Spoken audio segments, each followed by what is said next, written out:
엄마가 떠난 빈자리. 새해 첫날, 이제 엄마는 우리 곁에 없다. 아침에 눈 뜨면서 나의 정체성에 대해 하나씩 짚어보았다. 내가 누구인지, 직업이 무엇인지, 중요한 약속을 잊고 있는 건 아닌지. 수첩과 폰을 뒤지며 안개 속에 떠다니는 기억 조각들을 모으려 애를 썼다. 내가 하는 말과 행동을 나 스스로 관찰하기까지 했다. 아침에 언니가 전화로 시간 지나면 잊혀진 순간들도 기억날 거라고 했다.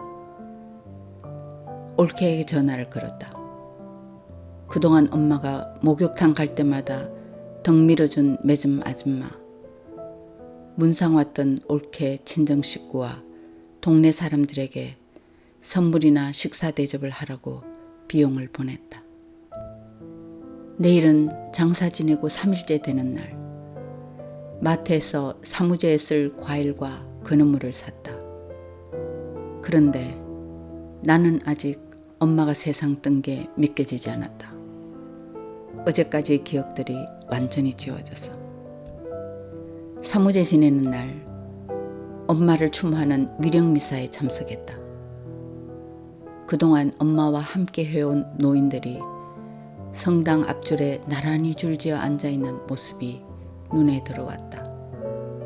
엄마도 생전에 저 자리에 함께 있었는데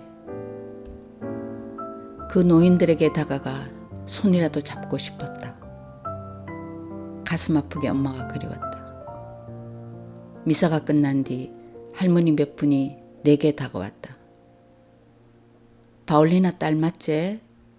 그렇다고 했더니 엄마가 그렇게 자랑스러워 하더만 왜 그렇게 빨리 세상을 떴는지. 얼마 전까지 저기 앞자리에 앉아 같이 미사 드렸는데 흐르는 눈물이 그렇게 뜨거울 수 있다는 걸 그때 알았다. 위령 미사 후 가톨릭 묘지로 향했다. 산소로 이어지는 길은 한파로 쌓인 눈이 꽁꽁 얼어붙었고 눈바람까지 세차게 불었다. 오늘도 운구차가 보였다. 그 차는 미끄러워 언덕 위로 올라가지도 못하고 관도 사람도 트럭으로 실어 나르고 있었다. 우리는 온몸으로 눈바람을 맞으며 경사진 눈길을 걸어 올라갔다. 엄마 비삭은 아직 세워져 있지 않았다. 장례식 때 분명히 왔었는데 처음 온 듯 낯설었다. 거센 바람이 얼굴을 때리듯 불어와 숨쉬기도 어려웠다. 몰아치는 바람을 등으로 막으며 우리는 과일과 건어물을 차려놓고 엄마가 좋아하던 맥주를 컵에 부은 후 절을 했다. 컵에 담긴 맥주 윗부분이 얼기 시작했다. 계단식으로 된 묘 제일 위에는 엄마가 늘 그리워 눈물 짓던 외할머니가 있고 그 아래에 살아생전 엄마 속을 많이도 썩였던 아버지가 묻혀있다. 엄마는 아버지 옆에 누워있다. 외할머니와 아버지는 결코 사이가 좋을 수 없었는데 세상 뜬 순서대로 묘를 안치하니 두 분이 나란히 있게 된 것이다. 사무제 마치고 산소에서 내려가는데 얼굴에 닿는 한파가 매서웠다. 엄마도 이렇게 추울까? 더 이상 외롭지 않고 더 이상 아프지 않고 평안할까? 정작 장례식장에서는 눈물이 나지 않았었다. 하지만 사무제 후부터 눈물이 마를 새가 없었다. 밤에 내 울음소리에 놀라 깨기도 했다. 자면서 소리내 울었던 모양이다. 베갯닛이 젖어 있고 눈꺼풀은 아래 위가 붙어버렸다. 불현듯 엄마가 세상을 뜬 게 아니라 내가 한바탕 나쁜 꿈을 꾼 게 아닐까 싶었다. 내 기억 속에 엄마는 여전히 살아있고 내일 오전에 병원에 가면 병상에 그대로 누워있을 것 같았다. 그래, 엄마 보러 병원에 가봐야겠어. 모든 게 꿈일지도 모른다는 착각은 다음날 아침까지 이어졌다. 하지만 그 착각을 휴대폰 문자음이 일깨워 주었다. 자동이체로 아파트 관리비가 빠져나간 문자가 왔는데 그 아래 결제 내역들이 눈에 들어왔다. 장례시설 사용료, 조문객 식대, 장례용품 등등. 그 내역은 나를 다시 고통스러운 현실로 되돌려 놓았다. 그렇구나. 결국 돌아가신 거구나. 이 나이에도 고아가 되었음을 절감했다. 세상이 텅 빈 듯, 마음의 고향을 잃은 듯 허허롭기 그지없었다. 지인과 직장 동료들은 엄마가 술을 누렸으니 호상이라 했다. 나도 괜찮을 줄 알았다.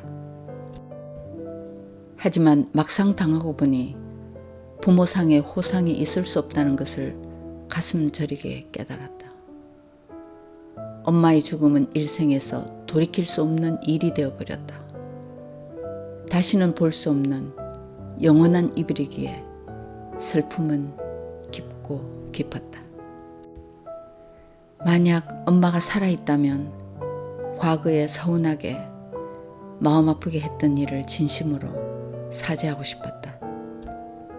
그렇게 무더웠던 지난 여름, 엄마와 함께 며칠만이라도 같이 시간을 보내라는 그 마음의 소리를 따랐어야 했는데, 그랬더라면 이렇게 회한이 깊지는 않을 텐데, 이제 이 모든 회한은 돌이킬 수 없게 되었다. 어디를 가야 엄마를 만날 수 있을까? 영원히 우주 공간 어딘가에 떠돌고 있는 걸까? 아니면 심장이 멈추는 그 순간 영혼도 사라져버리는 건가? 내 머릿속은 온통 이런 생각들로 가득 차 있었다. 어느 날 연구실 복도에서 동료 교수와 마주쳤다. 목사이기도 한 김 교수는 나의 초췌한 몰골과 퉁퉁 부은 눈을 보더니 쾌활한 어투로 "왜 그러세요? 어머니는 이제 천국에 계시는데." 라더니 두 손을 치켜 올리고 웃으며 말했다. "할렐루야" 하고 찬송하며 기뻐해야지요. 처음에는 그 말이 황당하기 그지없게 들렸다. 하지만 시간이 갈수록 김 교수의 말은 내게 위로가 되었다. 나도 신자인데 왜 영원히 하느님 곁으로 갔다는 본질적인 신념을 가지지 못한 건지. 엄마는 돌아가시기 며칠 전부터 침대 왼쪽 끝을 보며 "감사합니다" 라는 말을 반복했었다. 엄마가 인지한 그 존재는 단순히 엄마의 신앙적 염원에서 비롯된 허상과 신기루에 불과했는지, 아니면 죽음을 앞둔 영혼을 저 세상으로 인도할 어떤 존재였는지 의문이 들었다.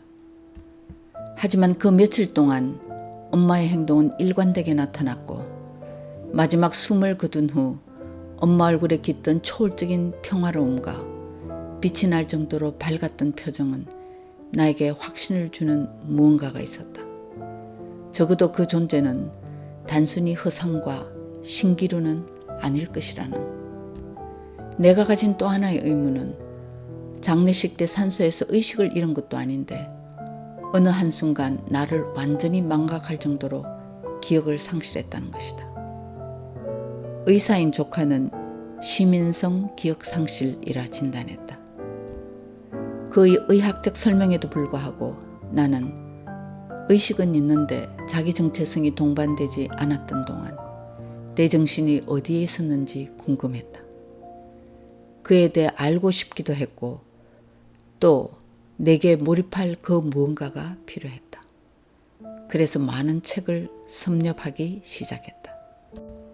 죽음의 문턱을 넘나들었다는 사연, 영혼이나 사후정신세계에 대한 실제 경험, 유체이탈을 통한 심령 체험, 정신과 의사들이 직간접으로 관찰한 사후 경험, 뇌사 상태에서 영성으로 천국을 경험한 것 등을 읽으며 엄마도 그곳에 있을까 싶었다. 사후의 삶이 무엇을 의미하는지, 어떤 세계가 우리를 기다리는지 알고 싶어서 읽고 또 읽었다. 하지만 삶과 죽음, 영혼의 실제에 대한 근원적인 의문을 풀어주지는 못했다.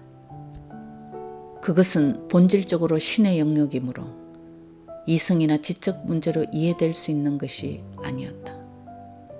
결국 내 삶이 심장과 함께 멈춘 후에야 알 수 있지 않을까. 수많은 책을 섭렵한 후 내가 도달한 곳은 원점이었다. 사후의 삶이나 영혼과 같이 인간의 모든 지식을 초월한 인간 이해를 넘어서는 그 무엇에 관한 원령을 깨닫는 것이 불가능하다는 사실만을 알았을 뿐이다. 비록 책에서 의문의 단서를 찾지는 못했으나 엄마의 영혼이 우리 곁을 떠나기 며칠 전부터 삶과 죽음의 경계에서 보여준 그 행동은 영혼이 존재한다는 믿음으로 다가왔다. 그 믿음은 나를 위로해 주었다.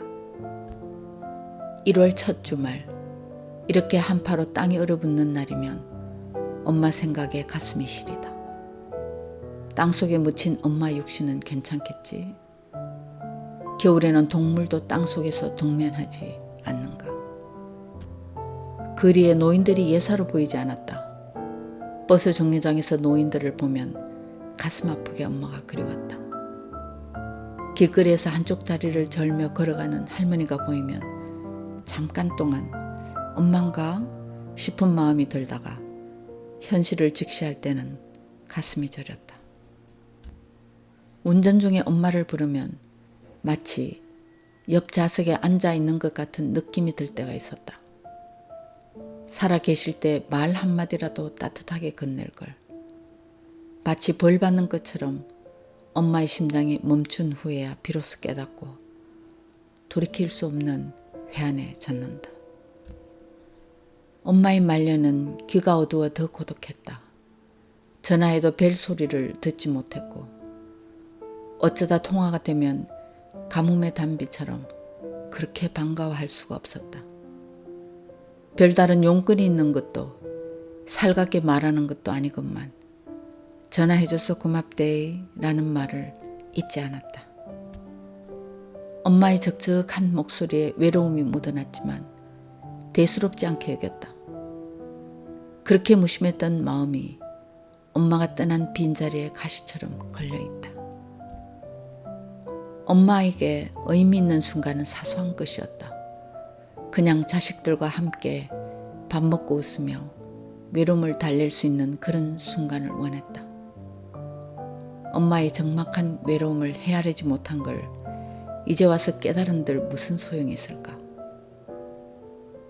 살아생전 불효하고 세상 뜬 후 돌이킬 수 없는 상황에서야 통회하는 마음이 드는 것 자체가 벌 받는 게 아니고 무엇이겠는가.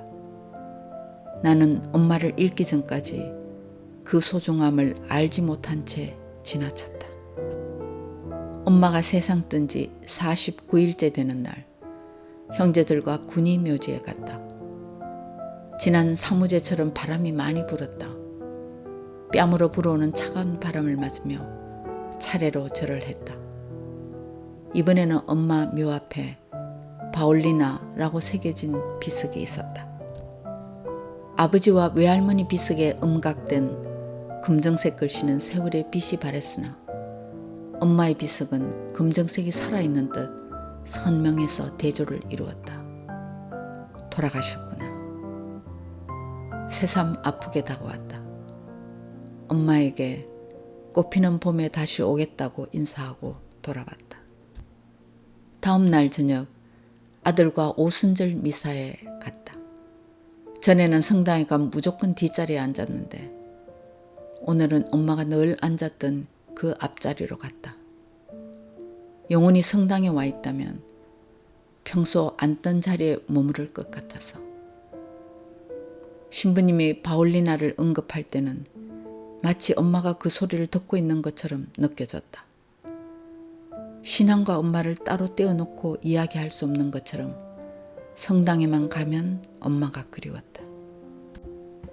기억 상실 회복 후 순간순간 어느 먼 미지의 세계에서 다녀온 듯한 체험을 여러 번 했다. 한 번은 회의 마치고 연구실로 가고 있었다. 5분도 안 되는 거리를 걸어가던 중 한순간 육체를 이탈한 나의 영혼이 다른 세계에서 짙은 안개 속에서 막 빠져나온 듯한 강렬한 느낌을 받았다.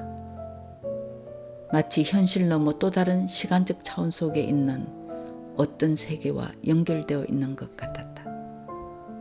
또 하나의 변화는 내 삶의 10년에 드리워져 있던 어두운 그림자가 과거의 아픈 기억들이 점차 옅어져 희미한 흔적만이 남아있다는 것이다. 전에는 그림자를 지우고 싶어도 마음대로 되지 않았다. 그렇다고 내가 과거에 겪었던 일들을 바꿀 수도 없지 않은가. 그런데 기억 상실에서 돌아온 후부터 보이지 않는 어떤 치유의 손이 작용한 것처럼 내면의 그림자가 어렴풋한 기억의 저편으로 사라지고 그 자리에 평안이 찾아온 듯했다. 엄마가 살아생전에 나는 죽어서도 자식들 위해 기도할 거다 라고 했던 그 유언이 그냥 하는 말이 아니었던 모양이다. 서랍 속에는 엄마의 묵주 반지가 있다. 얼마 전까지 그 반지를 보는 것만으로도 가슴이 아팠는데 이제 조금씩 무뎌지고 있다. 이렇게 손가락에 껴볼 수도 있으니.